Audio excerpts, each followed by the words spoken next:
Yo, what's cracking there, buddy? It's your Esse partner, Esse homie, whatever. Boo boo. Yeah, it's your Esse homie. We're gonna do another reaction. This is different. We ain't doing no music. We ain't doing none of that. This is gonna be like a little documentary type of deal. I don't know if you guys been following the Chicago's drill scene or gangs and about these kids killing each other. Woo woo woo.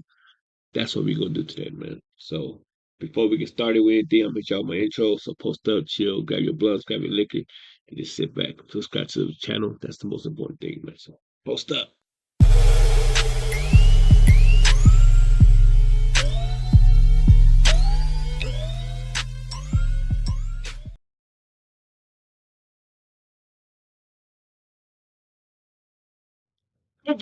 Get your mans up.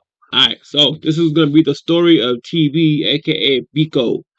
Y'all don't know, he's the one that allegedly killed T Roy, King Von's best friend when he was locked up. The story is that T Roy went to go slide on people and like their songs went to go hide in the store and then these dudes popped him. But we don't know the real story, you know what I'm saying? All we do is speculations, he said, she said. So that's what we're gonna do, man. So it's gonna be like an hour and 25 minute long reaction, but we're not gonna do that long. We're gonna do half of it and then see how this goes. We'll do the other half. But yeah, that's enough talking and get into this reaction, man. Shout out to everybody in Chicago, everybody that's been watching the Chicago drill, following it. Shout out to all you guys, man. And to my subscribers, man. Keep it going, man. Come on. We gotta get 1,000 subscribers, folks. We gotta get 1,000 subscribers, so hit that subscribe button for me. Let's go. Before we start the video, make sure to subscribe to my channel. I appreciate all the support I receive. Yo, shout out to this dude, bro. Chicago Scene 88, man. I've been seeing him. He has a lot of these documents in his channel, man. So shout out to this dude for that, man. He must have put a lot of time into this shit, bro. So shout out to him. From you. And as always, all the information in my videos is rumors taken from the internet or the street. I'm not saying the information is fact.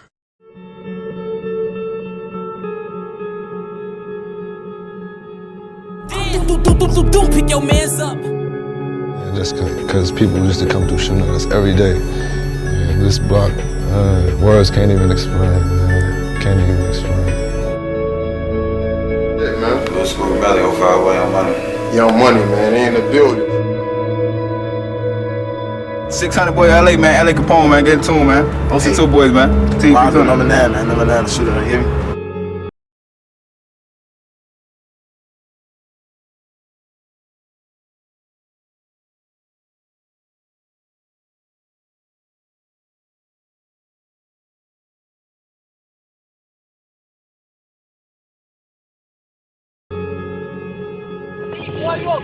Hey, Ricky, little bitch, yeah.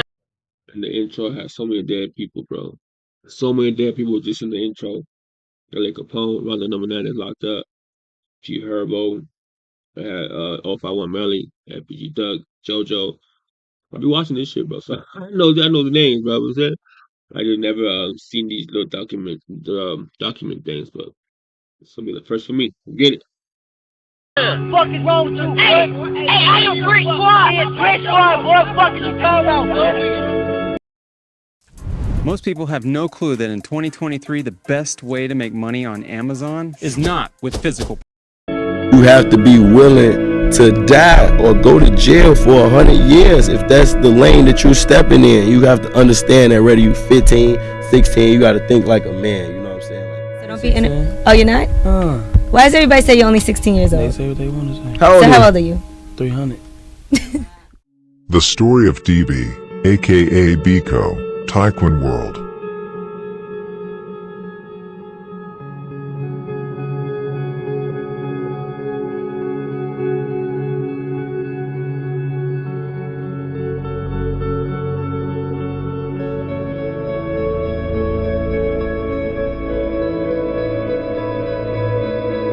This is the story of Terry Mubarak Berry, also known as DB, or Biko, which was his nickname on the street. Like all the other stories I have made about gang members, this one is also a sad story. a boy who was good in school and participated in several different school projects, including a project against gang violence. DB was also a guy who liked martial arts and focused a lot on boxing and martial arts in middle school to be able to defend himself and his friends. It was also a way for him to stay away from the street. The road to and from training became an increasing problem as Terry got older towards the end of high school, as he had to take the bus through a few different neighborhoods to get there, and that's not a safe thing to do in Chicago. He started to bring a gun to training, and after several fights in other areas of the city as well as in school, and after several friends were killed, Terry himself became involved in the gang life, more or less involuntarily. It was more about survival. He got deeper and deeper into the destructive life, taking the lives of several people, which would eventually cost his own life.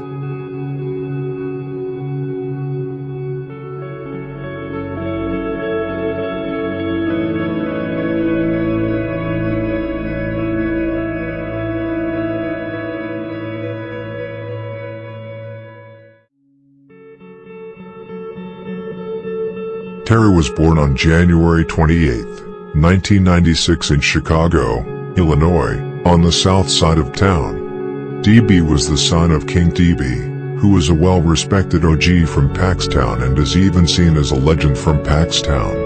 According to DB himself, he had heard endless stories from older members of Paxtown about his father. He was a big hustler who withdrew large sums of money. Sadly, DB never got the chance to meet his father because he died 8 months before TB was born. DB grew up without his father, however.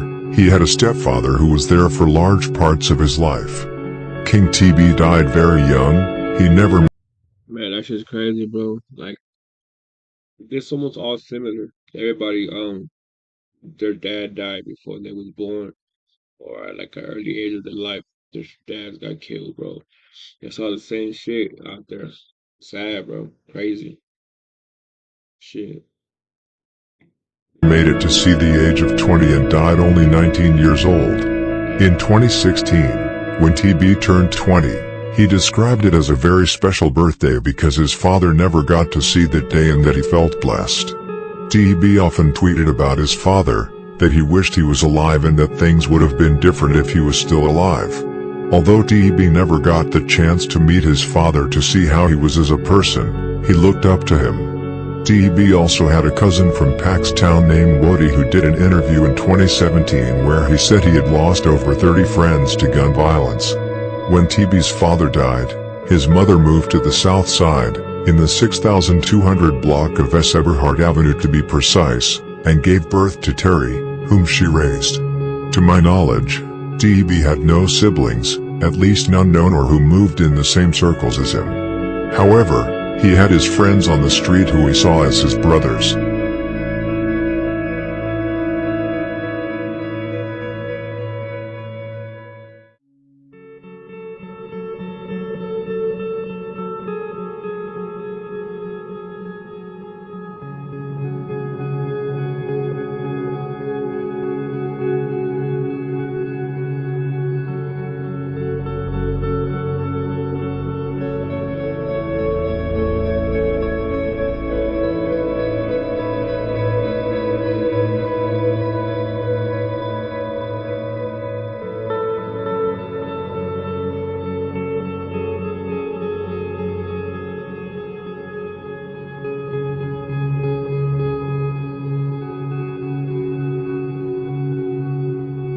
That's real good. I want to know, man, how many people have you lost to these streets?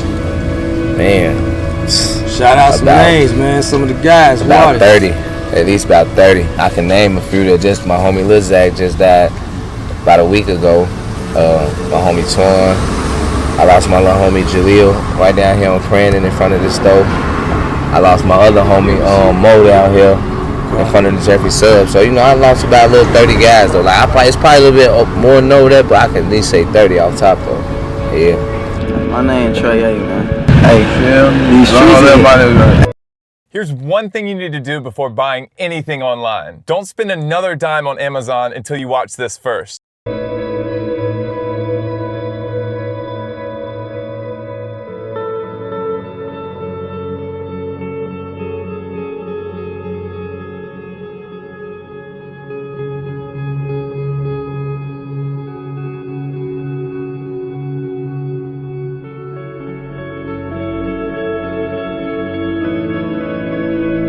As a child, Terry Berry attended Sexton Elementary School.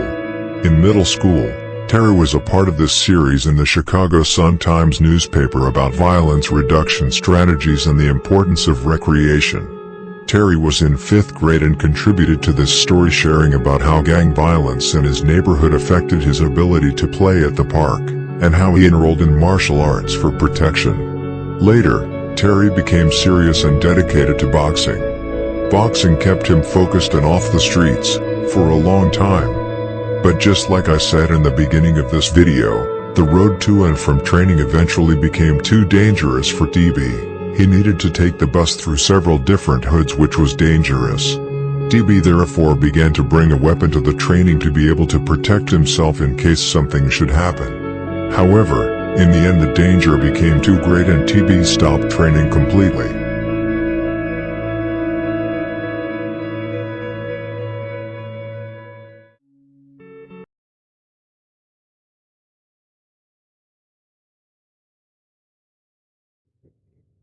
Man, you can see the hurt in that kid's eyes, bro. Like, you can see the pain in this kid's eyes at an early age, bro. Living the way they're living. And it's like that because, you know what I mean? The people, it's crazy, though. Knowing that the people in that neighborhood is the ones that making you feel like that you can't go nowhere safe because somebody wants to do harm to you, that's just crazy, though. That's where the strong survive, man. They're in that kind of environment. Fuck.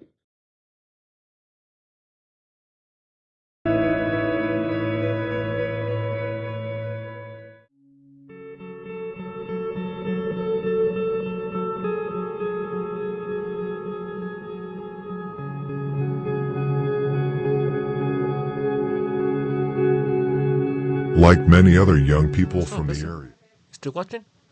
Subscribe button. Hit the subscribe button. DB went to high school at Dunbar, which was a school that was pretty much filled with GD members from Jaro City, STL/EBT, Brick Squad and Mob. However, there were also a few members from 600 in Wick City at Dunbar. For example, both L.A. Capone and Buka from 600 attended Dunbar and Ochomona from Wick City. According to Tay Capone, L.A. Capone was very exposed at Dunbar. Apparently he got beat up pretty badly nearly every week, and there are also rumors that both Buka and Ocho watched L.A. Capone get beat up without doing anything. However, I do not know if that is true. Jaro City, but especially DB and his best friend Poppy, pretty much ran Dunbar. A teacher who was really close to DB, and who was there for him and many of his friends, told in a blog post about DB that people were afraid to fight him. DB could really throw hands because of his boxing and martial arts training. DB used to beat up a lot of people in school, and at one point, during his senior year, him and Poppy allegedly started a riot, where the whole school started fighting, which resulted in the police coming to the school and shutting it down temporarily. There were often fights and even shootings outside Dunbar.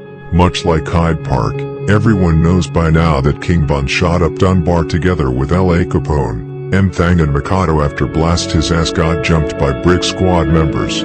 OB's 600 really hated Dunbar and often went there looking for members from Jaro and STL/EBT.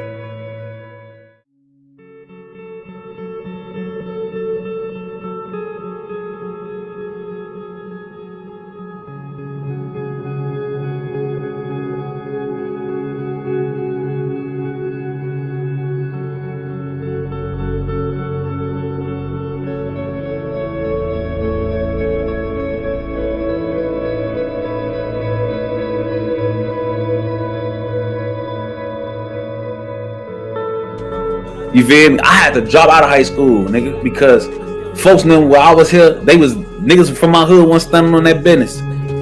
LA going to Dunbar, getting his fucking brains beat in every week. I'm hearing about this shit while I'm in school. I'm hearing about all this shit. You feel me?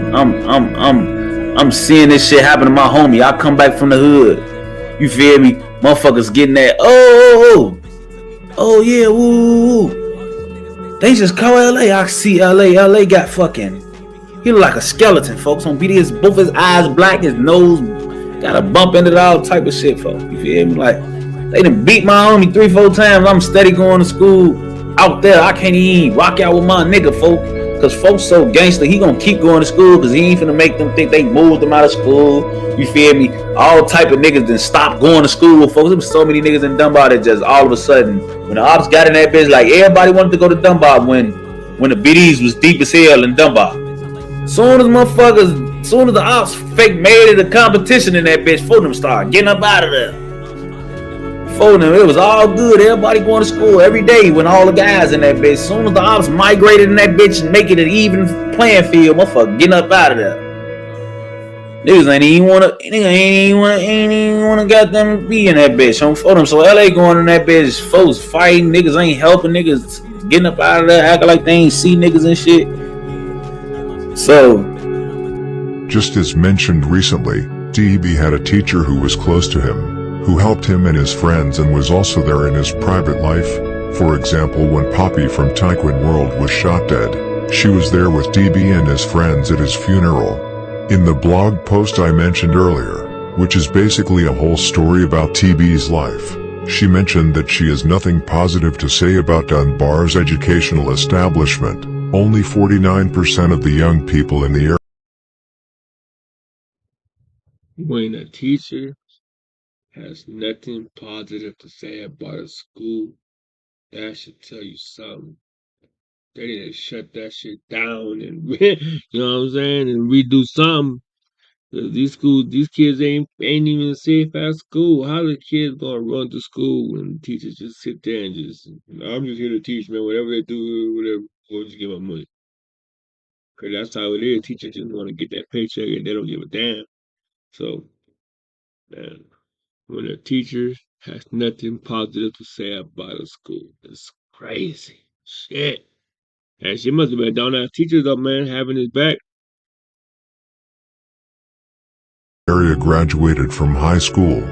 However, DB was good in school and graduated from Dunbar in 2015. However, he was close to not being allowed to do so when he was suspended from school just a few months before the last week in school. The suspension was due to the school seeing him as a gang leader. However, DB got the chance to return to school a week later. The teacher who was close to DB also told about how she used to drive home DB and his friends to their neighborhood to make sure they came home safe. She also helped DB get a job for the summer after high school. DB told her that he was upset that he did not have a job and that he asked her to help him. She told him who was in charge and if he wanted a job he should show up every day and ask for one, and tell them he was willing to do anything at all, including clean the toilets. It worked. He got a job at the coffee shop down the street. He loved that job and had pride in getting it.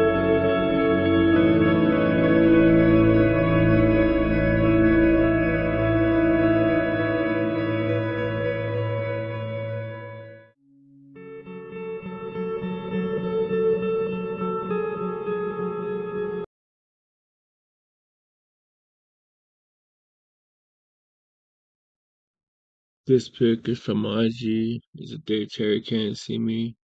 We were home visiting Chicago for the first time since we went to North Carolina.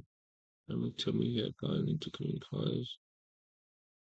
Terry always had a plan to make it out, to be better. He had dreams, boxing, Air Force. Damn.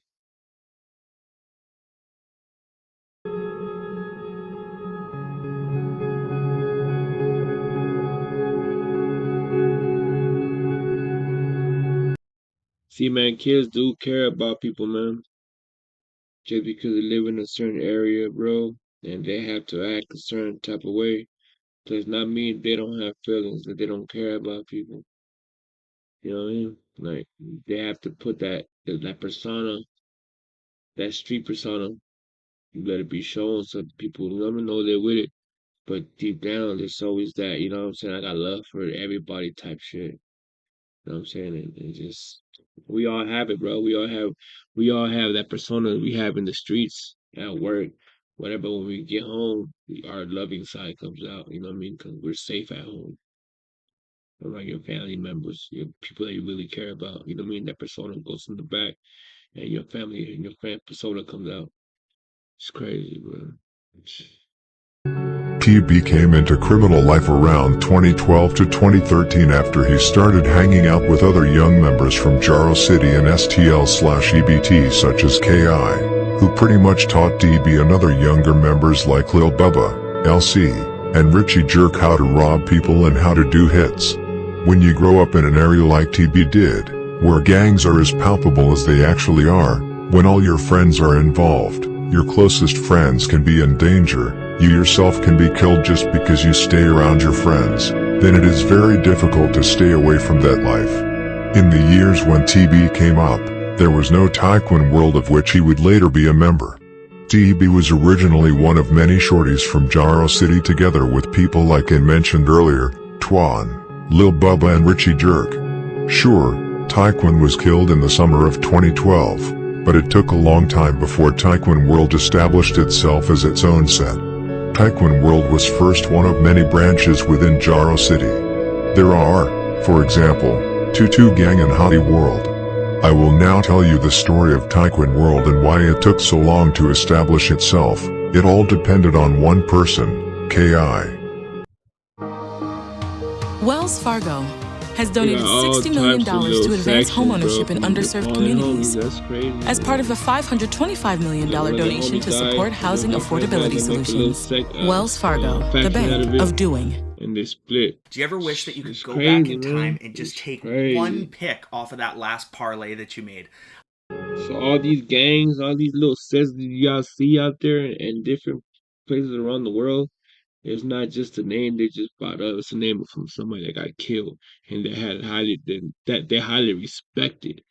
I mean, that's crazy, man. The life we live. And then people say that, oh, wait, it's not it's not what the government did. It's where they fucking what's that shit it's where you're from type of shit that makes you turn into who you are. They always say, "Ah, don't blame this. You gotta blame the people around you."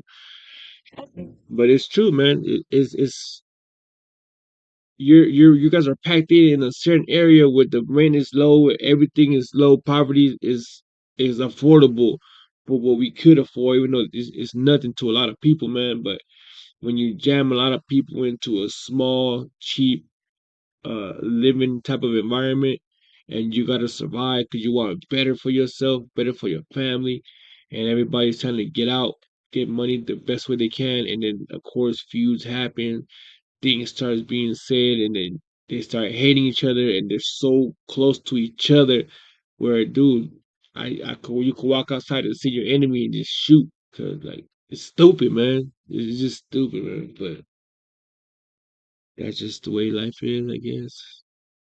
That's just the way life is. Sad, dog. I'm glad when my son was born. I'm glad when my son was born, bro. I fucking my whole mind, my whole mentality changed, and I got the fuck up out of where I was at, man. Cause where I was at was the same shit: gang violence, drug addictions. I just gotta get up out of there. You know what I mean? But it's sad not everybody can make it out, man. Once again, rest in peace to all these little kids that got killed from these just gangs and from this gun violence and all that shit, man. Yeah. I couldn't even get the words out, man. That's how sad this shit is, man. It's sad, bro. Real shit. Bubba.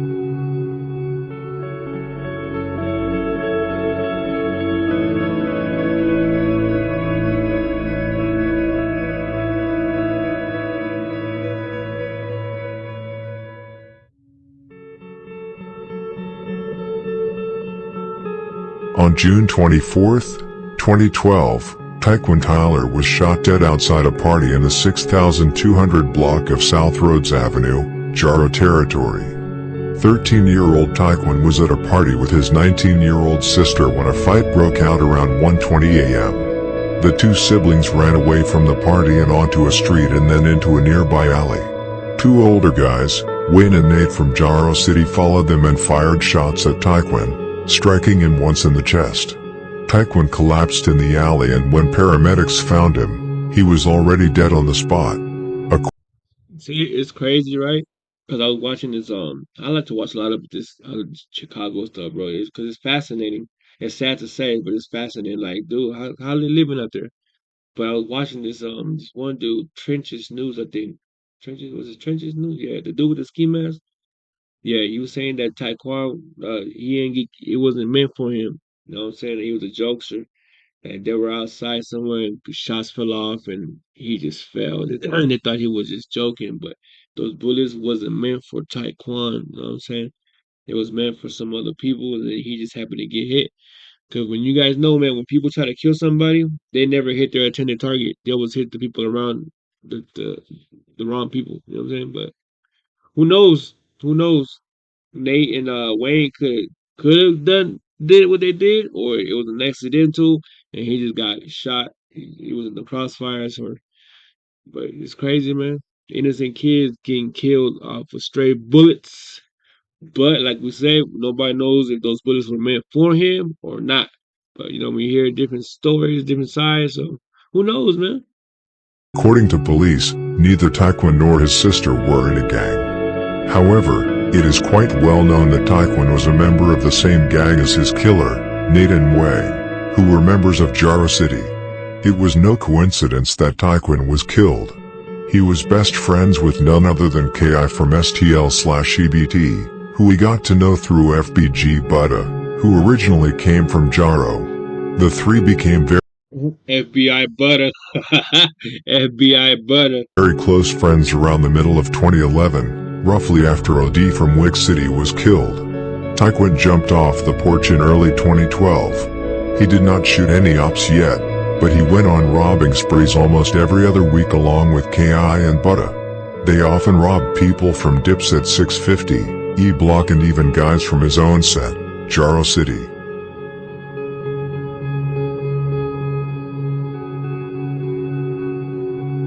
Look at that, at an early age, throwing shit. I mean, at an early age, man. At an early age, they already know how to throw signs, and you know what I'm saying? Like, man, early age, this dude was what, 11 years old? He looked like he was like 10, 11 years old in this picture. Throwing shit over his fingers, bro. Happy as a motherfucking kid could be, man. Look at that shit. It's sad, man. That smile gone, baby. I don't give a damn, bro. If I was a parent, I would have been on that ass. Wow. What you doing up? You better throw this belt up. You know what I'm saying? It was kind of hard, though.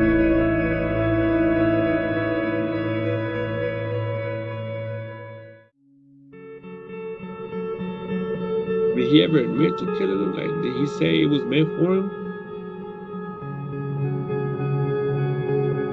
Did they ever say, yeah, it was meant for him?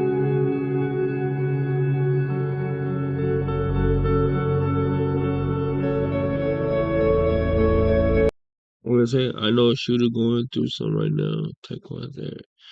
That was her everyday nigga and kids. They done killed my little.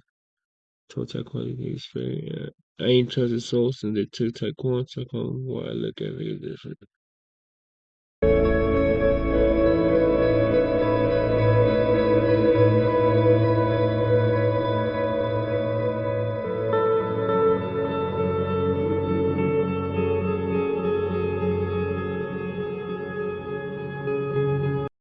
Este chico que estás viendo en este momento es un chico de Ecuador que empezó su negocio de ventas automatizadas en Amazon y en tan solo 3 semanas generó más de $100,000 en ventas. Y si eres de esas personas que no creen este tipo de cosas, estoy poniendo en este momento son los retornos de impuestos que nos envía Amazon cada.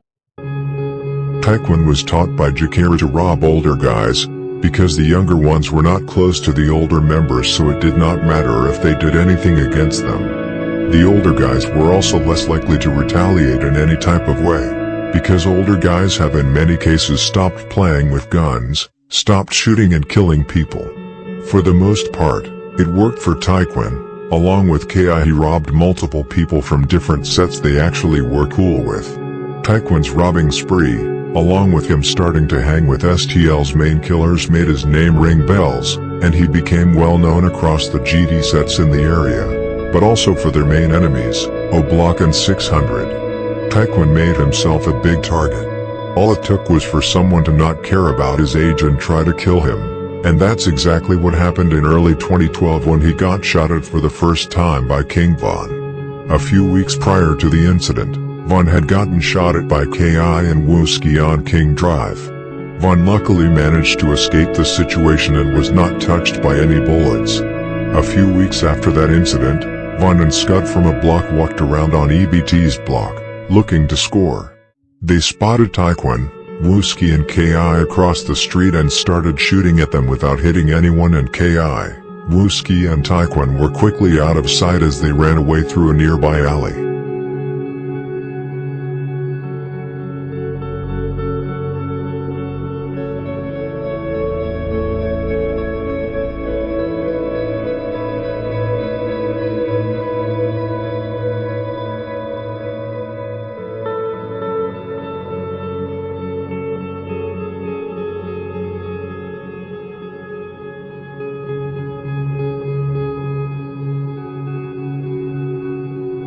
About a month and a half before Taekwon's death, he made a big mistake.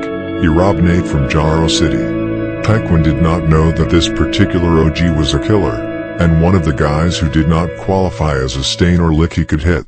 Nate was really with it, even at that age. He could not tolerate Taekwon getting away with robbing him. Ki was actually familiar with this information and tried to make things right between the two, and succeeded for a while.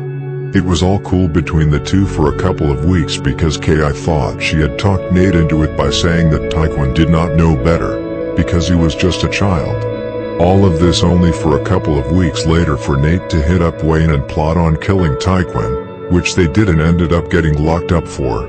After the murder of Taekwon, Taekwon World was formed, which at first was just another name for Jaro City, just like Tutu Gang or Hottie World. Taekwon World was actually never supposed to become its own set. Even people like Ki and Lil Bubba, who's obviously a member of it now, was against the whole idea of creating Taekwon World. The reason for this was because the people who came up with the idea around mid-2013 did not know Taekwon so well, which is why Ki and others did not like it. Taekwon's death was also a reason why Ki became bitter against Jaro City. Others swept it under the rug and did not blame Jaro as a whole. Dutchie was also bitter against Jaro in the beginning but got over it after a few years.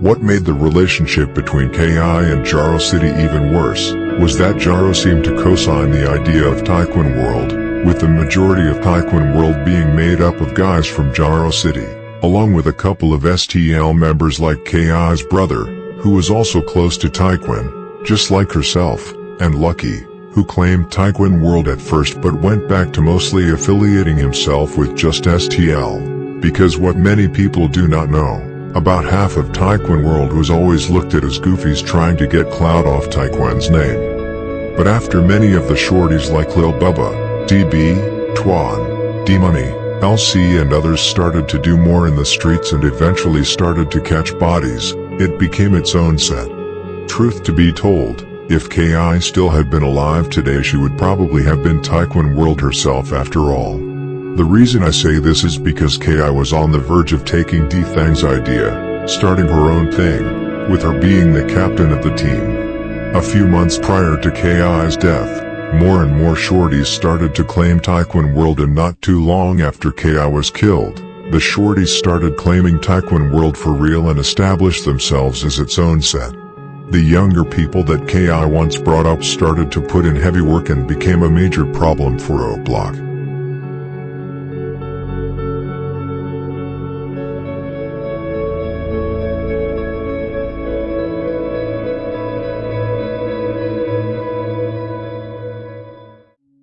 Now back to the story.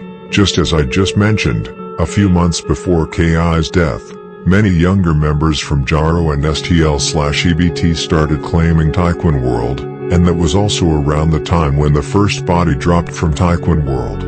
Of course I'm talking about the murder that got D Rose life imprisonment, the killing of Big V from Taekwon World. This murder would change TB's life forever, because what not many know, TB was actually present when Big V got shot to death. Chicago police said that Wenzel Richardson, 14, also known as Big V, was walking with 3 to 5 other teens in the 6100 block of South Vernon Avenue about 8:20 p.m. February 12, 2014. A wide van pulled up and a gunman inside opened fire. Richardson, who was walking home from a convenience store, was shot. 14, bro.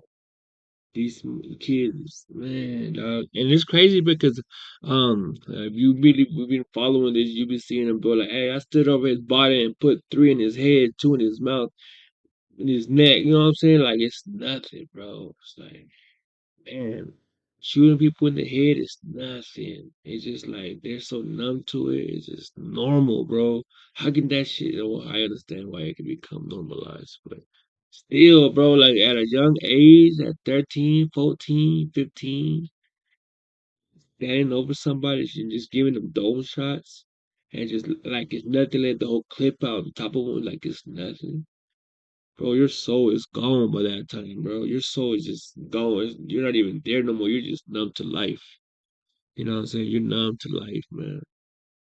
And it's sad because like if you watch a lot of these, all the kids that were killed, they were either shot in the back of the head, or in the front of the head, or in their face somewhere. It's like, and you will hear them say, bro, stood over him and put 3 more shots in his face like nothing, dog. Jeez. Shot in the head and died on the scene. The people who was rumored to have been in the van was D Rose, C-Day and Lil Boo from 600, and Lil Loss from Front Street. D Rose and Lil Loss were allegedly the ones that let off the shots, and according to D Money, 13 years old, who cooperated with the police, it was D Rose who shot Big V from inside the van. He recognized D Rose from social media and Chief Keef videos, he said. The friends Big V was walking with were TB, D Money, Moog, Xe and White Mike from Taekwon World. Big V got shot in the head right in front of them. TB and the others luckily managed to dodge the bullets and the van drove off. I will go through this whole case in another video.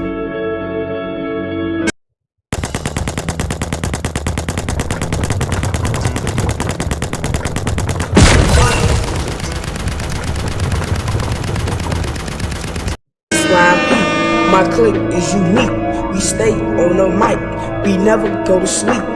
Always on the grind, never waste time, we avoid crime, bad bustin' rhymes. My swag is to hustle, not to cause trouble. Whatever you do, I can do double.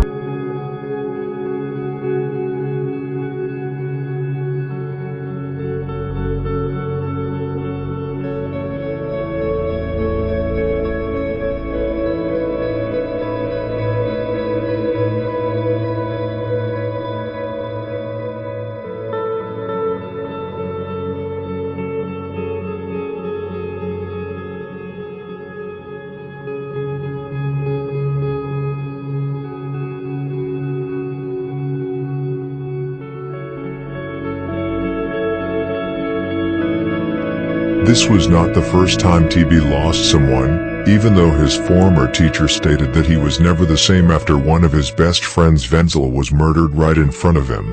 TB was close to several people from STL/EBT and Jaro who died in both 2011 and 2012, many of them went to the same school together.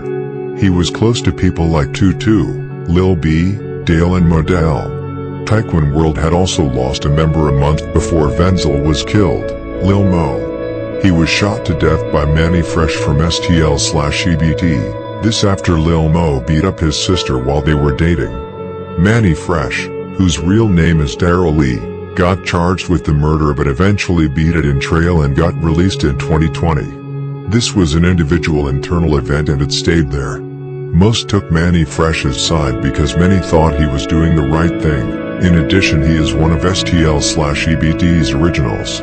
In addition, Taekwon World was still not in motion by that time, understand me right. There were many who claimed Taekwon World but it was not its own set in the same way as it is today.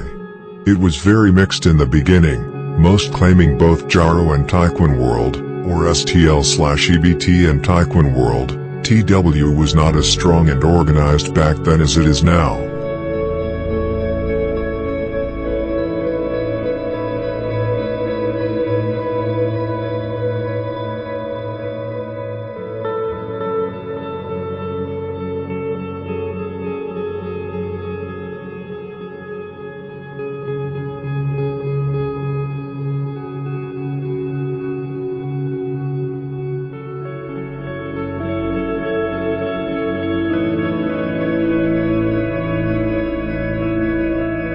Almost exactly 2 months after the murder of Enzel, it was time for the next murder, the murder of the person who was actually closest to Taekwon, and who was against the whole idea of forming Taekwon World. I'm talking about the murder of KI, as I have gone through both in the video about herself, and the video about King Von, because he was one of the killers.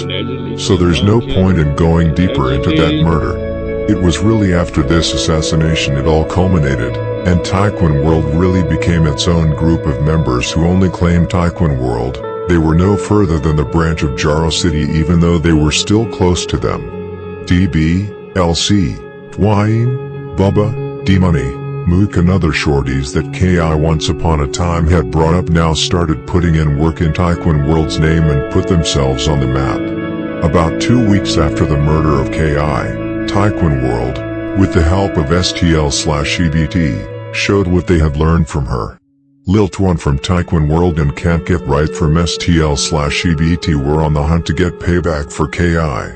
They pretty much did not care who they got and killed a member called Lil Sam from a block. Taekwon World was now in full effect, and the next year, 2015, DB would catch his first body, a childhood friend, as payback for his childhood friend.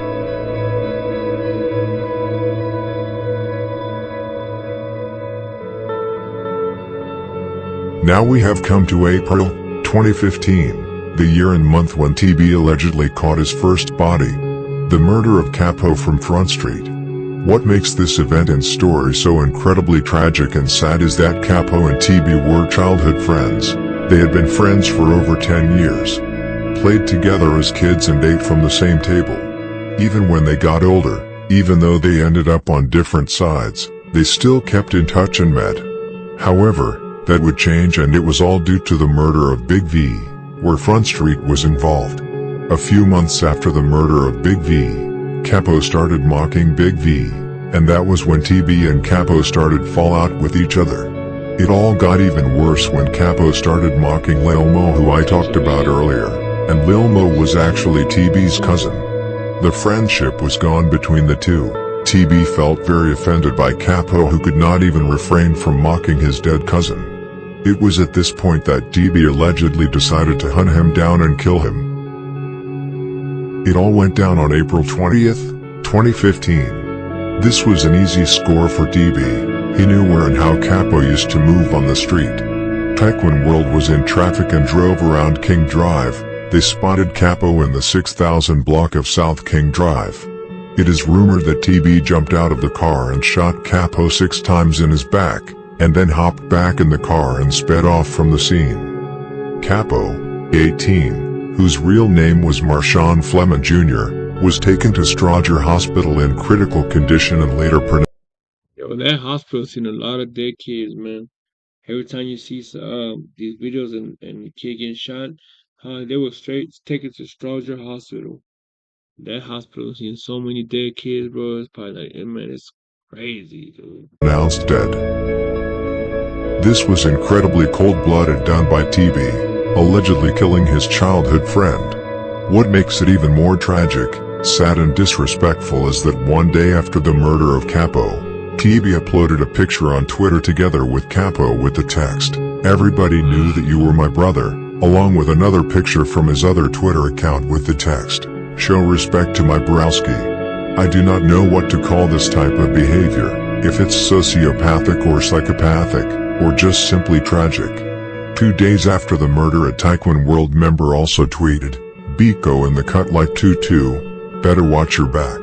As you all know, DB was also a rapper, and in the song Sacked Up, together with Poppy and Richie Jerk, DB refers to the murder of Capo with the line, "Caught his first body, threw up in a sink." DB also tweeted a day after the murder that it felt like he was going to throw up, and that his mind was broken. Now many are probably wondering how people really found out that it was DB who allegedly murdered him. Well, it was because DB used to DM a fan on Twitter about all his bodies, and there is still a screenshot left from that chat, where DB sent a screenshot of Capo's Instagram page. I do not know why DB did this, if it was because he wanted to brag about who he allegedly killed, or if he wanted the fan to put it out on YouTube to boost his reputation in the streets. Either way, this is the reason why the internet knows about this and all his other alleged bodies.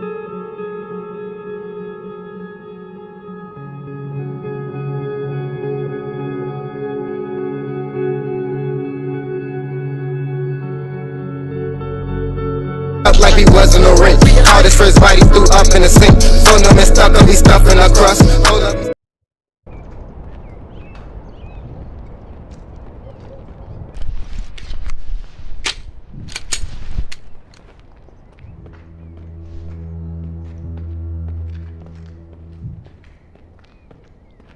Yo, you guys hate this when you guys are watching the YouTube channel, right? YouTube, whatever video you're watching, and the ads come on, and it catches your attention, so you sit there and watch it.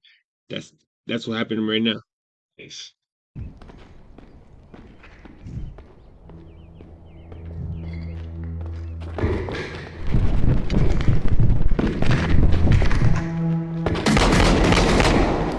Shots fired! Shots fired!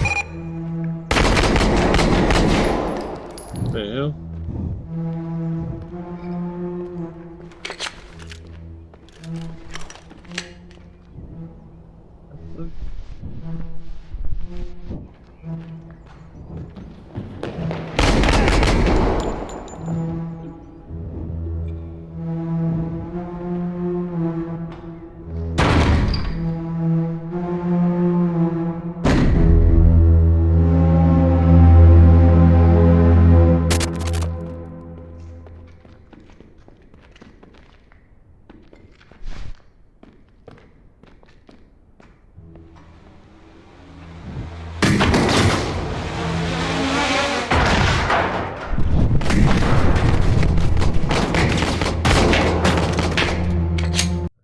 Is this a war zone in real life? What the fuck?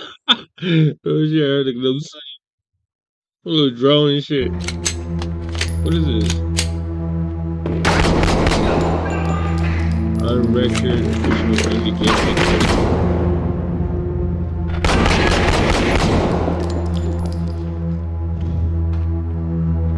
You better reload.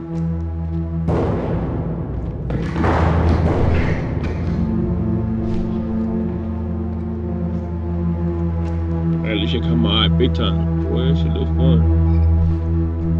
That shit look fun.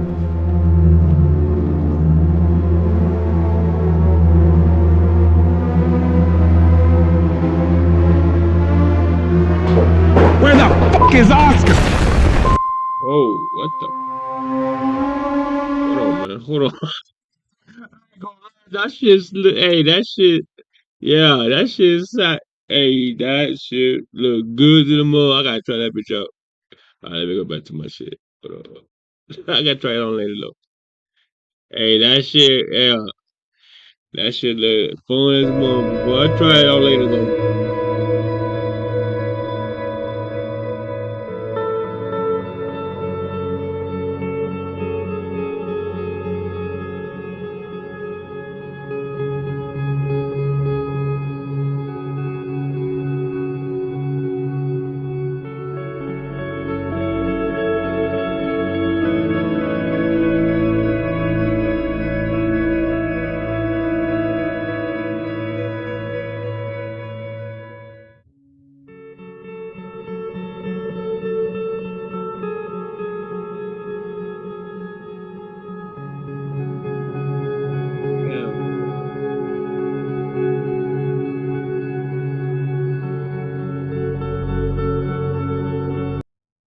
Hit that video on me and also down.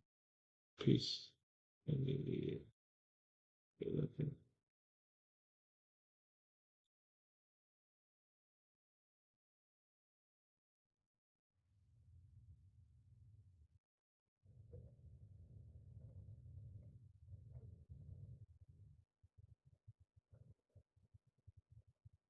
What the fuck? Selling fucking YouTube and what the fuck? Twitter accounts? That's just crazy.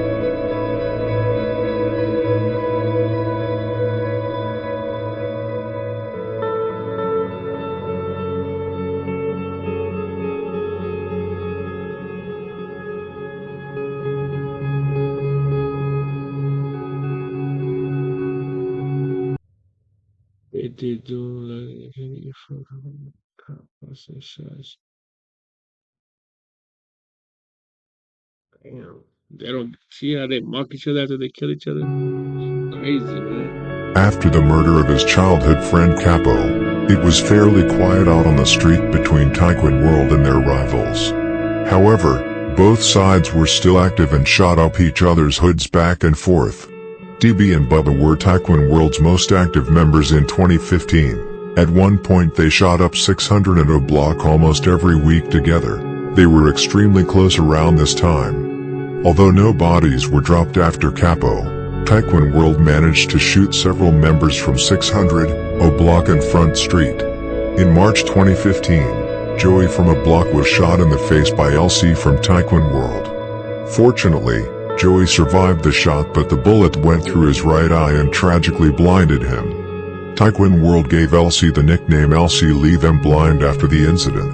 Towards the end of 2015, it started to get really hot between Taekwon World and 600. In September 2015, Taekwon World was close to equalizing the score with 600. It is rumored that Lil Bubba caught Bite Down from 600 on his bicycle on a street and shot him 2 or 3 times. Bite Down luckily survived the shooting, and later that year, Bite Down shot up a car filled with Taekwon World members.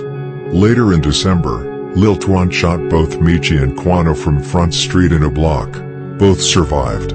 However, the next year, 2016, would top 2015, because bodies started to drop. Taekwon World established itself further, and O Block actually began to see Taekwon World as a threat. However, they were still not that worried about them. The more experienced members who already had bodies under their belts like D-Roy, E-Dog, BJ, Duke and Gleesh still focused more on Jaro City and STL/EBT, while the younger members like DQ, Muwap and Cheno had to take care of Taekwon World, but that would change after 2016. This game, you're not ready.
Now we have come to the year 2016, and you can actually describe that year with one sentence.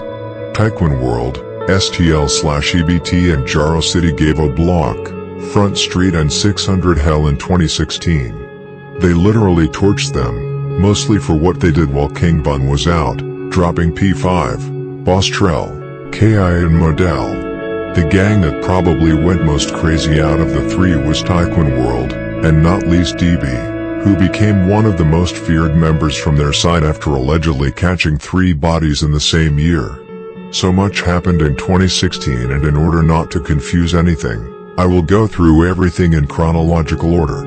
In June 2016, the 17th to be exact, It is rumored that TB caught his second body, this time on Nico Gang. It is rumored Nico Gang had been shooting at Taekwondo World members earlier in 2016, and one of the shooters was apparently a member named Melvin, also known as Melvo. Taekwondo World, who did. Damn, man, they were doing all these shootings. Like, what was the cops at? You know what I'm saying? Like, all these kids out there. I mean, I know they probably, you know how police do it, bro. They just go on their pages and they just keep writing this information. Like, yeah, keep going. We got all this on you. You shot who? You shot him when? You were where? You were wearing what? You know what I'm saying? But these kids just felt like they was untouchable, bro. So if they wouldn't have got killed, they probably would have been caught and locked up by now, man. But man, it looked like they were just running through the streets doing something. You know what I'm saying? Like shooting everybody, type of shit. But man, Did not quite take Nico Gang that seriously since they mostly consisted of shorties, therefore decided to try to catch a member from Nico Gang. It is rumored that TB and Lil Daryl from Jaro City were the ones who took on the task of trying to kill a member of Nico Gang. On June 17, 2016 they succeeded. Melvo was sitting in a car together with his friend in an alley in the 6500 block of South Hamilton Avenue. DB and Lil Daryl allegedly walked up to the car and asked them where they were from.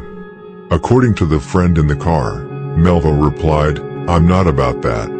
Then DB and Lil Daryl allegedly opened fire and shot Melvo in the head. His friend luckily managed to get out of the car and escape the situation without any harm. DB and Lil Daryl fled the scene and were never caught. Melvo, 16, whose real name was Melvin Cook, who lived in the 5700 block of South Calumet, was pronounced dead at the scene at 9:27 p.m. Melvin's mother, Lakeisha, was totally broken after she found out about the shooting. She said, "I do not know what to do. I do not know how I'm going to bury him. I just bought a plane ticket to Mississippi, and now he's dead."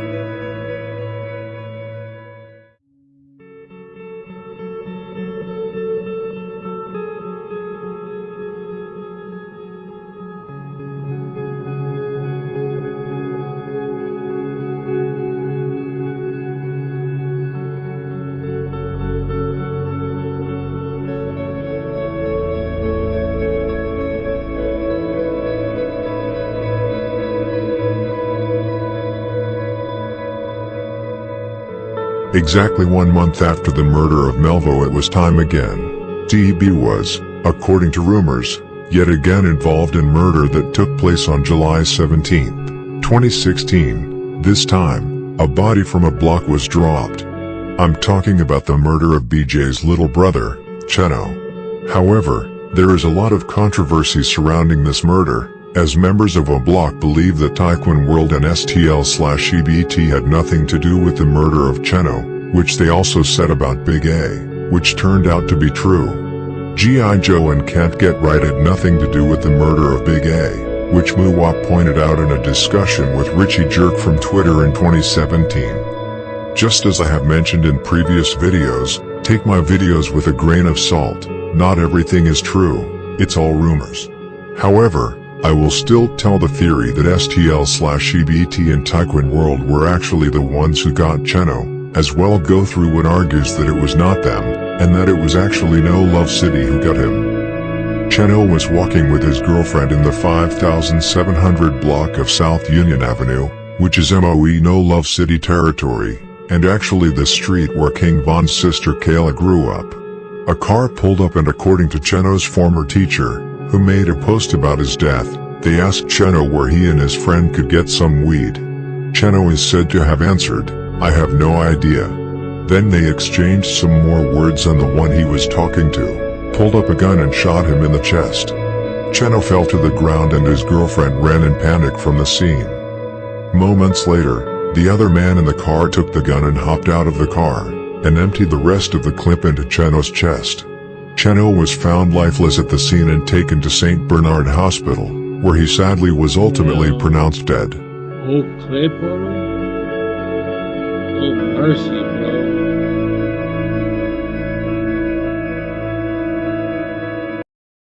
Like, what I want to know, man, like, serious question. What did these kids say or do to each other that they hate each other so bad? You know what I mean? Like, why do they hate each other so bad that they would go and put holes over their bodies for whatever reason? Like, what was so bad that they had to take each other's life like that? You know what I'm saying?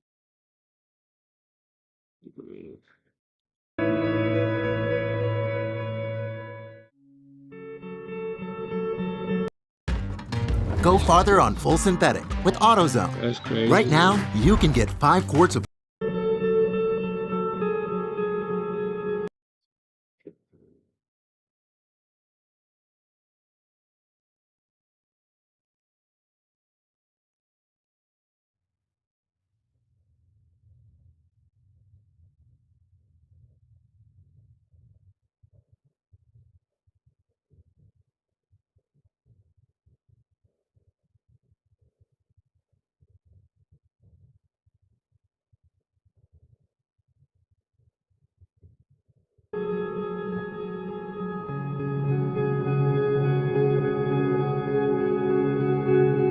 The first theory, and the theory that most people know about, is that it was Taekwon World that killed Cheno. According to that theory, No Love City members spotted Cheno and gave Taekwon World the drop on him. Then Poppy, DB and Can't Get Right got in traffic and spotted him. Poppy was allegedly the one that pulled out his gun and shot Cheno in the chest, and that DB was the one who jumped out of the vehicle and emptied the rest of the clip into Cheno's chest.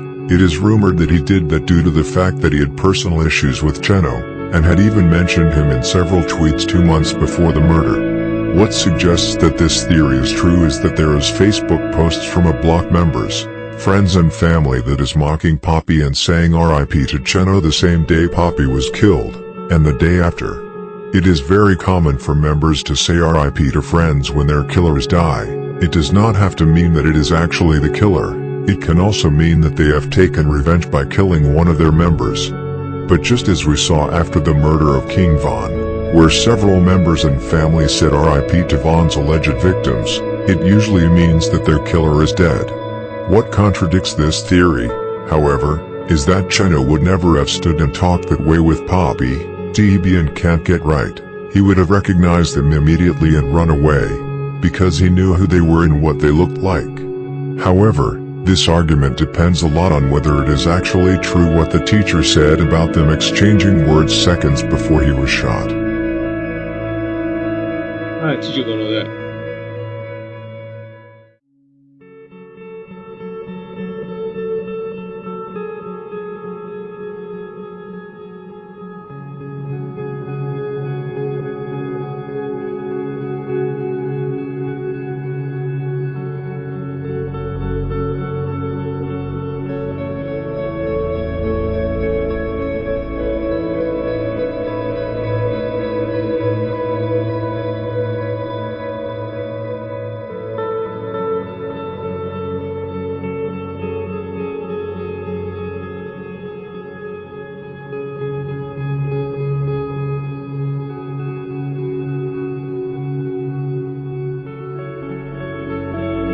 The second theory, just as I mentioned in the previous paragraph, is that it was No Love City who actually got Cheno. According to that theory, it was Juju and Zoe from No Love City that killed Cheno in their own territory.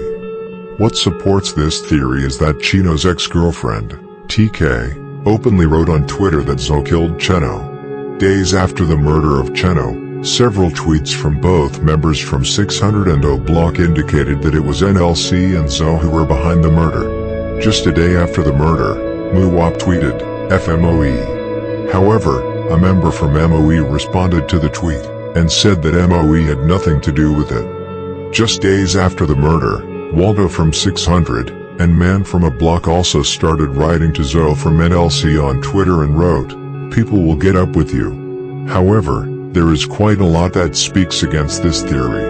The first thing that speaks against it is that O Block and NLC are hardly enemies.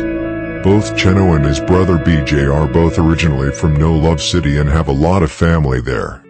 Both Boss Top and Big also came from NLC. Both Boss Top and BJ still have contact with some people from NLC. Cheno was often out with friends in NLC's territory. He had several pictures from the street where he was killed. It does not make any sense to me why NLC would kill him. Like I said, they are barely enemies. They may not be cool with each other like that since Lamron and the block are tight, but bodies have never been dropped between the two and no shots have been sent. What seems most likely to me is that Zoe, who was close to STL/EBT and Taekwon World, gave Cheno's location to Can't Get Right, who got in traffic with DB and Poppy. Like I said before, DB had personal issues with Cheno since Cheno shot DB's cousin Young in the back. What is also strange is that after the murder of Cheno Gang on 57 and Low was formed, which was created by a group of GDs who is cool with O-Block. That may be the reason why King Von, in a live stream on Instagram, said that Low is cool.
Bogus. They got big roaches in Parkway. Oh, Fulham is fucked up on 62nd, 63rd. They got some nice new models. And No Love dirty as hell, they lame as hell. No Love is not dirty, now that's my GD ass hood. That shit lame as hell. Blah. No Love is lame, but yeah. dirty. No Love, they which part of No Love you talking about? I'm from 59th, nigga. What street? Union. Lame as fuck, okay? I thought you was gonna say M. You should have said lower M. What's some of them? Hey, Top, he trying to go on Low. Low cool. That's the only one. Nigga, I'm from all I used to. My name's Daryl Dixon. Madison, do you copy? Have you seen this man? Goes by Negan. What the hell is that? I got a plan. Hey, it's on the show now? I think you're gonna like it here. We gotta find a way out. DB was extremely active throughout 2016. Probably the most active member from both Taekwon World and STL/EBT. 1 month after Cheno was killed, DB caught just below from 600. He shot at him and tried to chase him down. Luckily, without success. What's up? Yeah, what's up, man? Hey, you watching this shit? Come on, man. Show me some love. Subscribe to the channel, man. For real. Show me some love. The next month, in September. I was gonna do half of it, but man, this shit is so interesting. I'm already, into it, so I can't stop it, man. If you guys stick with me and watch this whole thing, man, thank you. Real shit, bro. That means a lot, man. Hit that like button. Don't forget, hit the subscribe button too, bro. Like, let's go. Let's go do the whole 125. September, DB was extremely close to catching his fourth body. It is rumored that TB caught Mano from Front Street and shot him in his face. Fortunately, Mano miraculously survived the shooting. Mano has today left the criminal life after his brother, Jamo from Mob, sadly got killed by Get Back Gang the following year, 2017.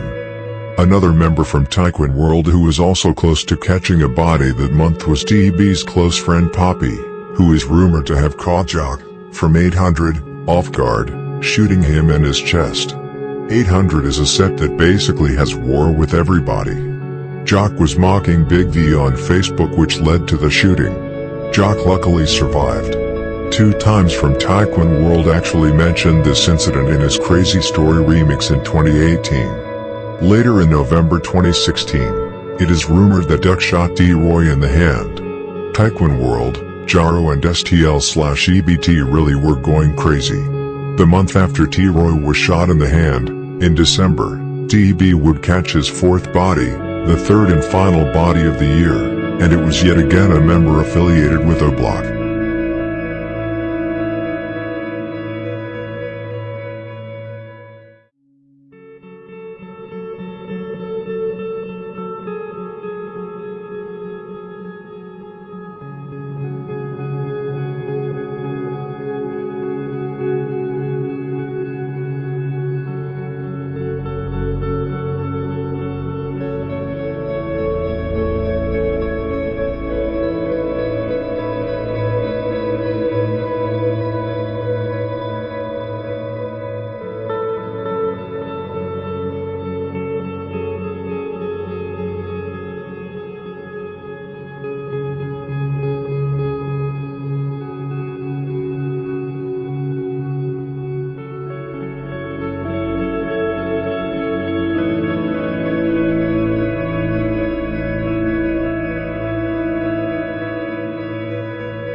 Got the drop on this goofy nigga. 30 on the block, we let out shots. Almost hit his top. Heard that was the job. The fuck was you doing right there, trying to stand on the beat like your ass wasn't getting popped? But I'm just saying, but I ain't trying to snitch on my mans. The rest up can't pop a dog, and that's folks twins, so I'm.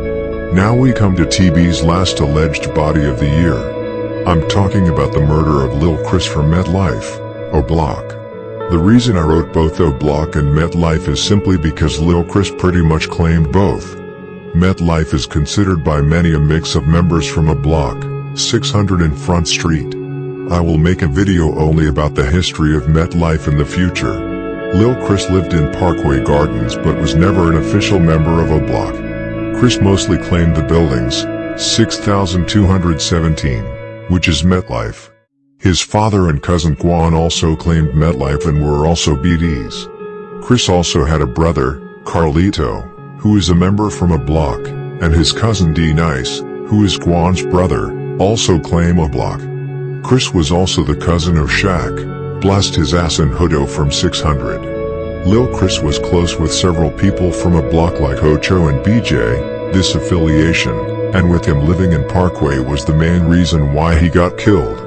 In late 2016, just 4 days before the new year began, Lil Chris was sadly shot to death inside Parkway Gardens. Chris, 23, whose real name was Christopher D. Brown, was walking in the 6400 block of South King Drive just after 5 p.m. when two people approached and fired 2 shots, which of one striking him in the head. Chris was sadly pronounced dead on the scene. The 2 people who ran up on him are rumored to have been G.I. Joe and, yeah, I think you can guess, DB.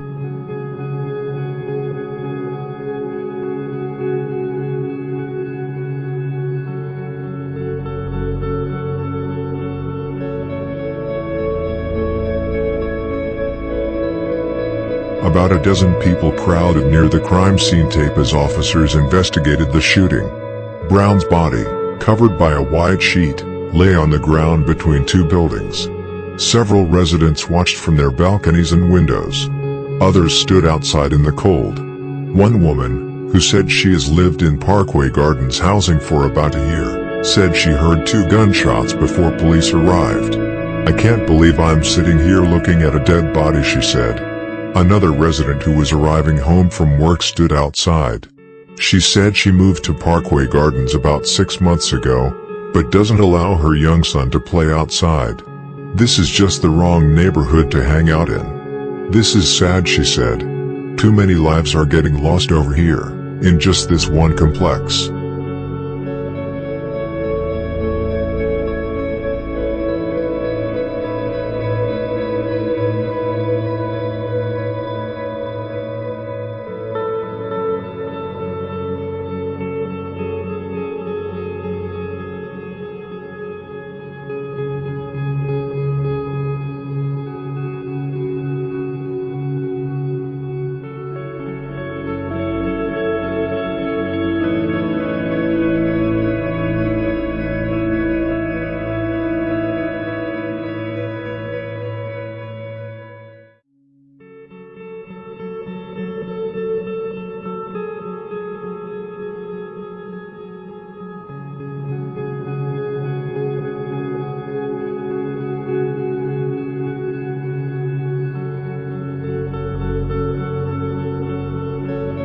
Now we have come to the year 2017, which is pretty much the endgame of this story. This year would go down as one of the bloodiest years between OB600 and Taekwon World, Jaro and STL/EBT, much thanks to TB allegedly catching his fifth body, which was not just anyone. Most people probably already know by now who I am referring to. Of course I'm talking about a block's biggest loss of all time, together with King Von, D-Roy. As you already know, D-Roy was an outstanding member from a block, a small guy with the heart of a lion. T-Roy and King Von, who were best friends, were one of the deadliest duo in Chicago around that time. Both are rumored to have had 5 to 7 bodies each, and really carried a block throughout difficult times when STL/EBT and Jaro were passing out a lot of smoke. Just like I mentioned earlier in the story, DB had roots in Paxtown since his dad was an OG from there, and also had cousins in that area. DB also lived in the 7000 block of South Paxton, which is only a few blocks away from where T-Roy was killed. T-Roy and TB knew about each other before it all went down. Obviously TB knew about D-Roy since he was a high-profile member from a block, and T-Roy knew about DB after catching body after body in 2016, along with DB being a rapper and had released his most famous song, Taekwon Way, in January 2017. A month before the murder, DB had also mocked T-Roy on his Twitter. Both were out after each other. DB wanted to get rid of arguably the most high-profile member from a block, and T-Roy wanted to put DB in his place and show both TB and Taekwon World who was the real hitter. There has for a long time been rumored that D-Roy was in Paxtown looking for TB the day he was killed. Whether that's true or not I do not know. However, Lil Twan from Taekwon World in his song 62 Dead Ops indicated that it is actually true when he rapped, "Her T-Roy got hit, why the fuck he was trying to lurk."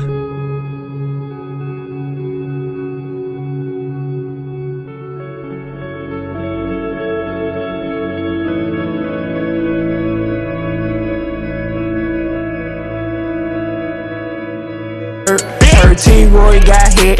Why the fuck he was trying to lurk? Say he tried to run, but he wind up tripping on that big ass shirt. Fuck little.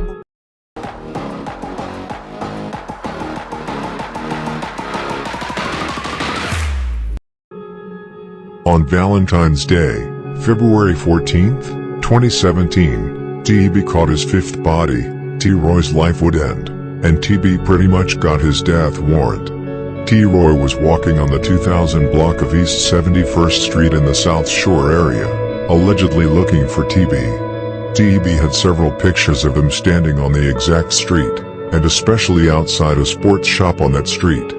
That day, T-Roy was out by himself looking for DB and decided to go to the street where he had seen pictures of DB, to see if he was there. It is then rumored to have been Brick from STL/EBT who spotted him and called TB to give him T-Roy's location. It was no wonder that it was Brick who spotted D-Roy because Brick, just like DB, lived in Paxtown around that time. When TB got the call, he picked up 2 times and can't get right and went to the location.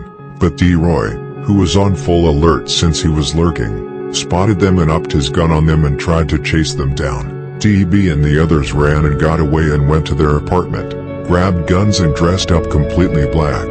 They went back to the location and spotted T-Roy going into the store. DB waited until he was inside and then ran to the door, opened it, spotted T-Roy, who did not have time to react or up his gun, and DB shot him in chest and fled the scene with can't get right and 2 times. The whole hit went down like a cat and rat game. First T-Roy was out looking for DB. Brick spotted D-Roy and called DB who came with CGR and 2 times. T-Roy spotted them and tried to chase them down. They got away and went back to their apartment, and went back to the location with loaded weapons, dressed in all black and shot D-Roy. DB and the others were actually close to abandoning the mission. It was a huge risk. D-Roy was on full alert and it could have ended up the other way around, but it didn't. T-Roy, 23, whose real name was James Johnson, was taken to Northwestern Memorial Hospital in critical condition with a gunshot wound to the chest, and was later sadly pronounced dead.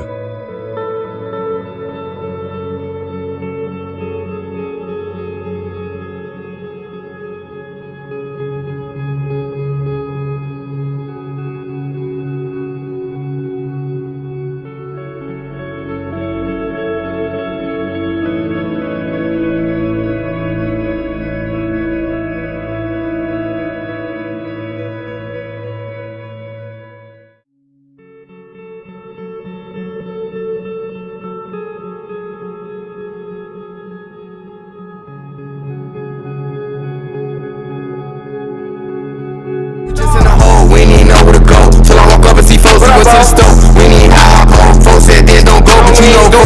You wanna try and hit that? You try and get to his track. Daily with shit. Supposed to go post on the one just to get off his pack. And white told him then like Bruce, you know it. We gotta watch our back. They told him like fuck it. They just go walk on the strip to see who was that on the set. But then I'm like damn, you don't see food trying to creep. Folks like damn where he at? We get out of jail, see food up the stick on my mans, and we had to run the whole lap. We went to the trap and we went to grab the cat. Dressed up in all black, he double back. Bitch, you walk up and he post got hit in his neck. But it hit his chest. He does put in the best. Better go invest in the vet. Matter of fact,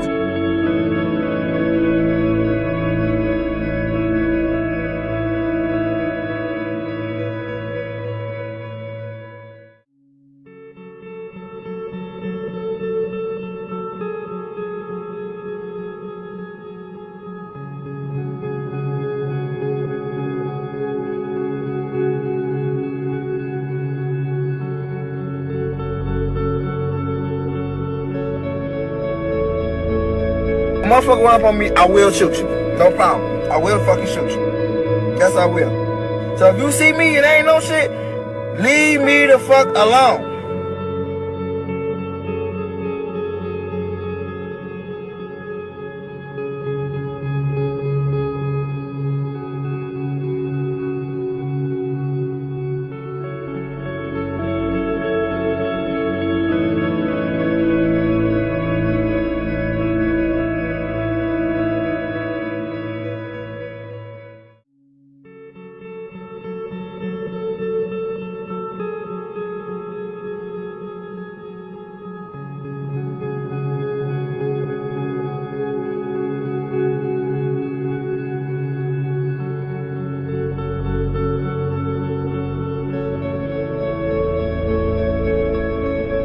Damn, they on here talking about what you think about T-Roy getting popped. Damn, T-Roy got popped? Why do you think the cabin so? When that happened? Why you got to play a car garage? When T-Roy get popped? You feeling out you ride the car. Damn, somebody popped him. Is he dead?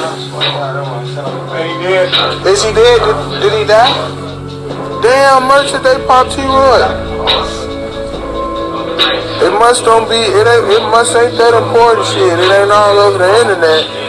I ain't see it. Shit. He must not be dead.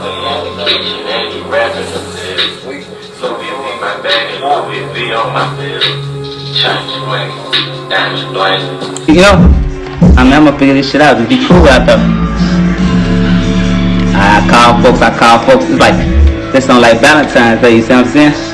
I call folks and shit. I call. Now I call my mom. My mama call. Now we try to call T-Roy. She ain't answer. Yeah, we try to call T-Roy. He ain't answer. Alright, when. Nah.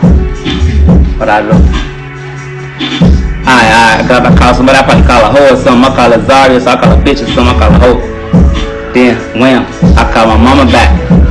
Now she crying and shit. I'm like, what the fuck? What you crying for? You good? You know what I'm saying? She, ooh, they shot T-Roy. T-Roy got. Now what? Who? What?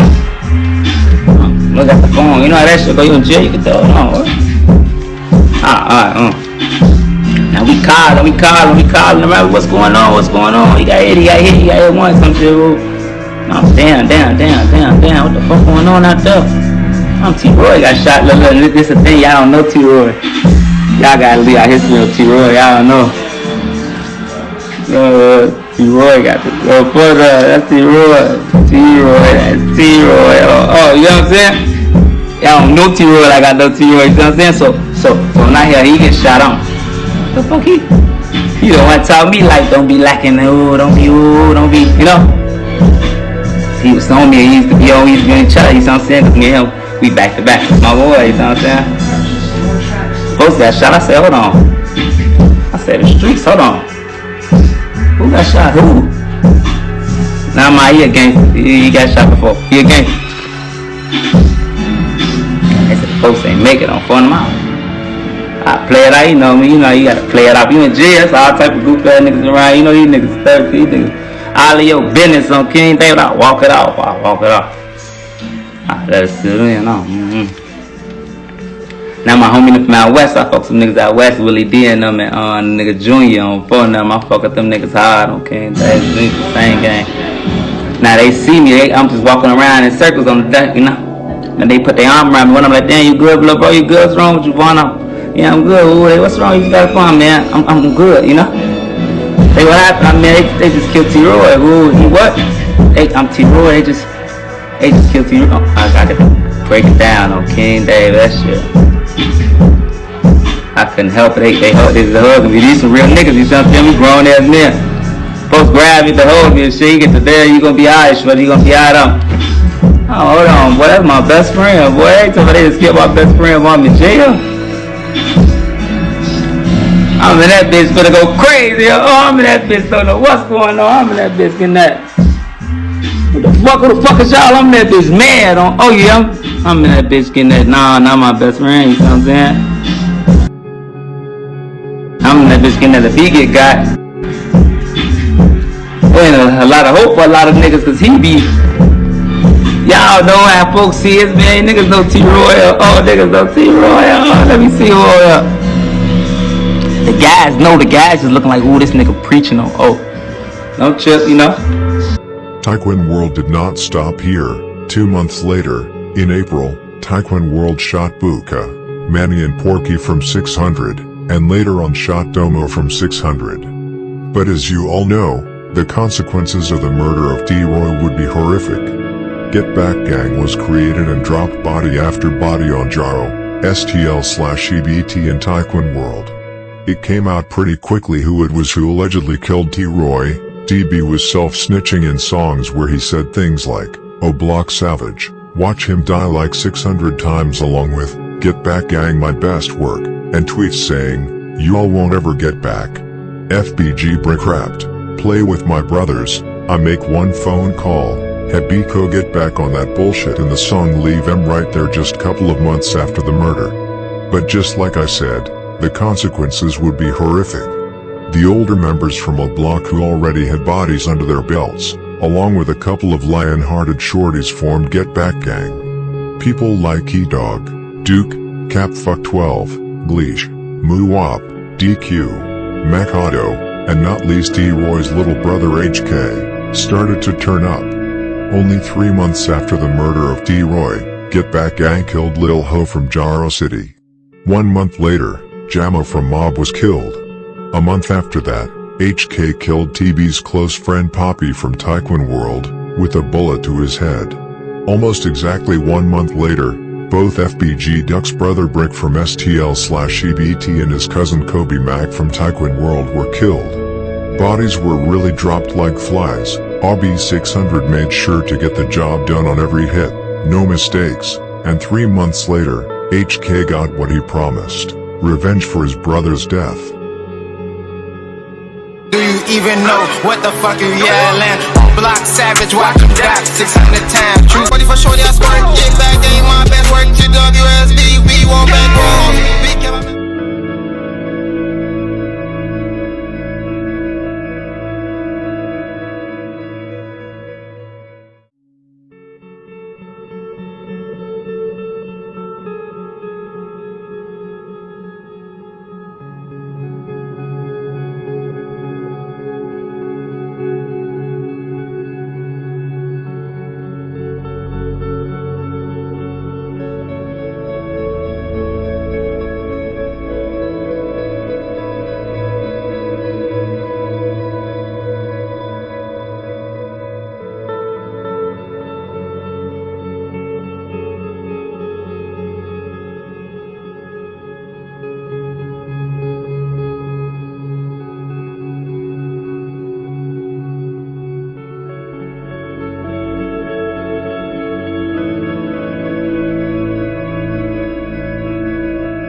Right, she laugh herself. Right. She gonna laugh.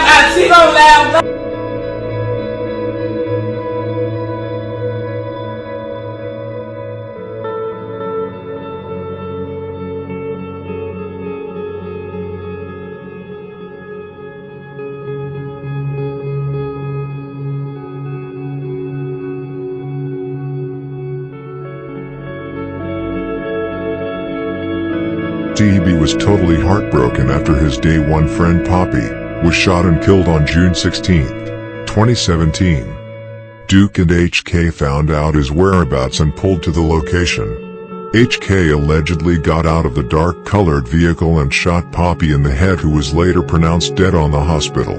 DB's former teacher I told you about earlier attended Poppy's together with DB, and that was the last day she saw him. She wrote that she was mad at him and was almost shook when she saw him walking at Poppy's wake and made some rude noise and muttered some inappropriate words. Terry left quickly that night. As Poppy's funeral ended the next day, the teacher wrote that she knew she had to talk to Terry. As she looked at him deep into his eyes and told him she was mad at him, she loved him just the same. Jesus would forgive him, she said, and that he could and should come to North Carolina with her and start his life all over again. He prayed with her. Terry never denied a prayer for him or with him. They hugged, but not for long enough. Both cried as they stood there, mostly for Poppy, and for how hard life was and how your choices do not always feel like an actual choice. She wrote that she knew that DB had lost hope, and so did she. I personally think DB knew what was coming. He saw his friends being dropped all around him, and knew that it was him they mainly were after. You see, I be in that bitch all the time, Lola. Don't I, Pop? Pop. I'm playing. Oh, yeah? You mean that bitch with you, bro? BDK, man. Y'all already know me and my 10-year, my brother right here. Let me sit down. Let me sit down. This shit over. Pass me that dope. He passed me that Dutchie. He's smoking out the Dutch.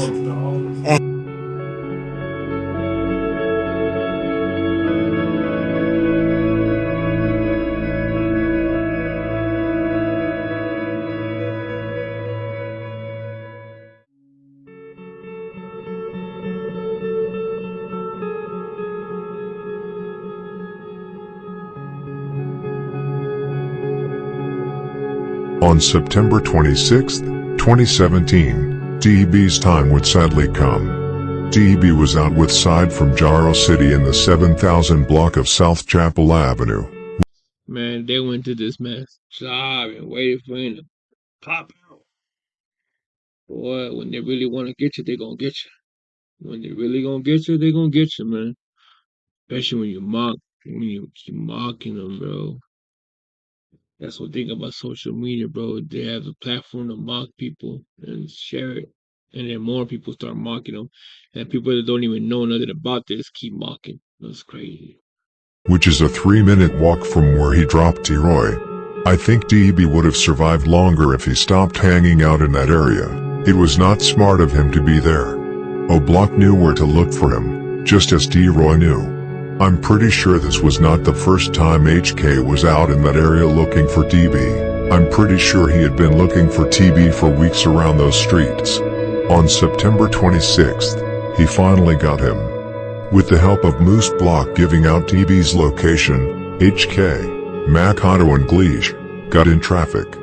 They drove to the location and spotted TB inside.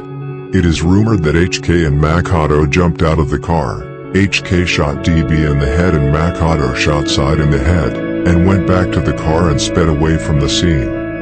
DB, only 21 years old, of the 7000 block of South Paxton, was pronounced dead at 1:23 p.m. at Northwestern Hospital. Side, however, luckily and miraculously survived the headshot, but was sadly killed with motor 2 years later. Rest in peace both. My boy survived the headshot just to get killed 2 years later. Man, do these people not learn? Do they not get the hint, bro? Like they, you know what I mean? Boy, he got a second chance and still did the same thing, man.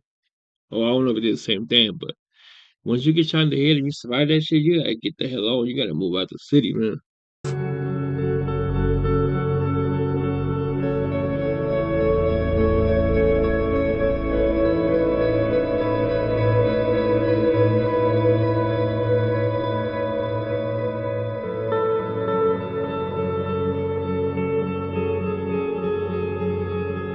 Just like always when a high-profile member is killed, and especially when the member that O'Block was really out looking for was killed, it pours in mockery and disrespectful comments towards the person who was killed, in this case, DB. When TB died, It was also fully confirmed that he was the one who allegedly killed T-Roy.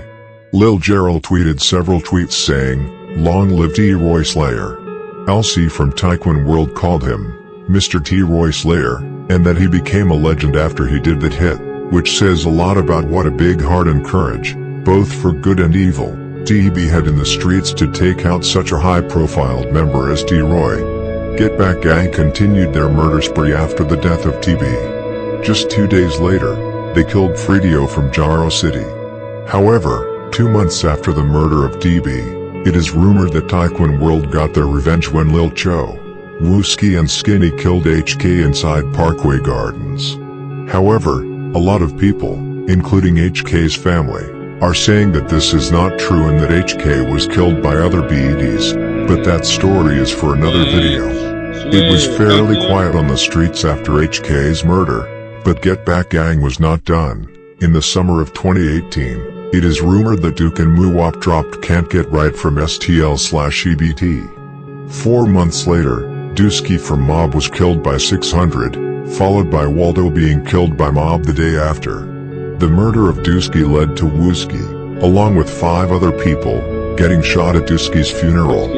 Just 3 days into the new year, 2019, both Motor and Side from Jaro City were killed. 3 months after that, J-Ski from the Front Street was killed, allegedly by Lil Rob from Jaro City and 2 times from Taekwon World. In early 2020, DQ's brother Jado was killed, allegedly by Lil Bubba and D-Money from Taekwon World. O-Block Shorties later killed FBG Duck in the summer.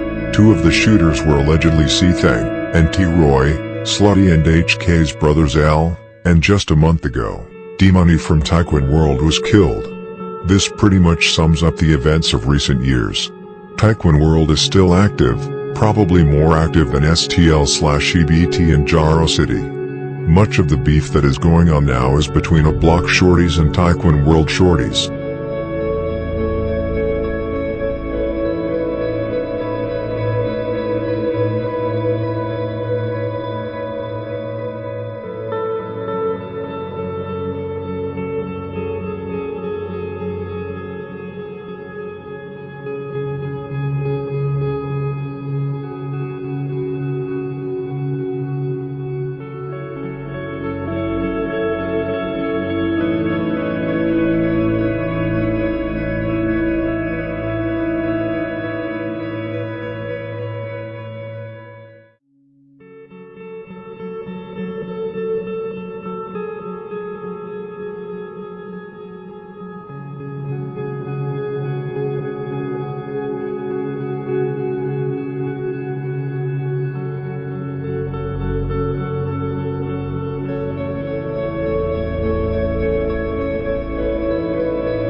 nothing, bro.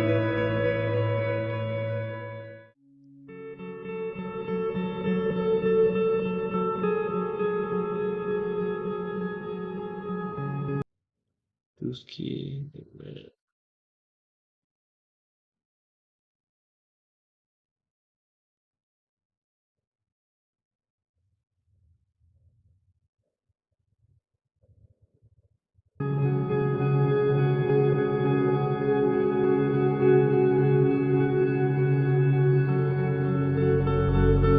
That's what Wush got trying to head now.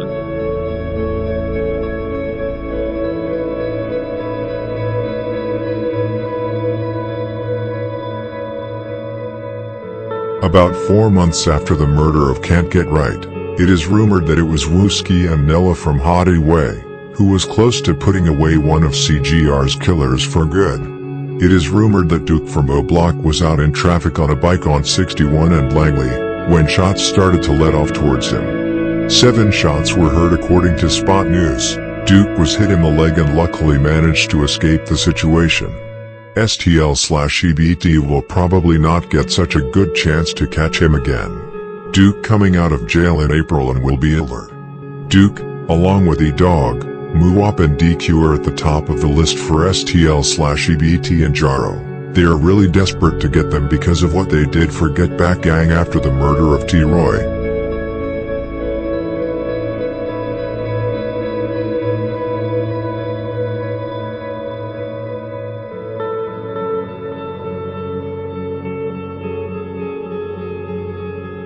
Now the story of Terry Berry is over. Usually I make a small description of the person at the end of my videos, but in this video I actually intend to use TB's old teacher's description of TB, since she actually knew him. Her name was Sarah. Terry was kind. He was the kind of guy that would see me struggling with a baby stroller and MJ, and rush over and carry it down my stairs for me. Many days after I left the ministry and moved down the street, I'd come out my front door and find him and Poppy sitting there on my porch. As long as we knew each other and were familiar as we were, he never dropped the Miss from the front of my name. The kids at the ministry center where we worked called us all Mr. or Miss and our first name, Miss Sarah. But as the boys got older, and became like family, they dropped the Miss. None of my boys called me Miss Sarah, except for Terry. He seemed to add that extra layer of respect, and I didn't correct him. I wasn't afraid in our neighborhood, and I wasn't disrespected many times. One of the few times I was by an older man from the neighborhood on the street while walking alone, Terry called out and let him know not to mess with me. I'm thankful for Terry and that I had the grace to know him, and love him and be a part of his story. Damn. PB answers they found on Instagram.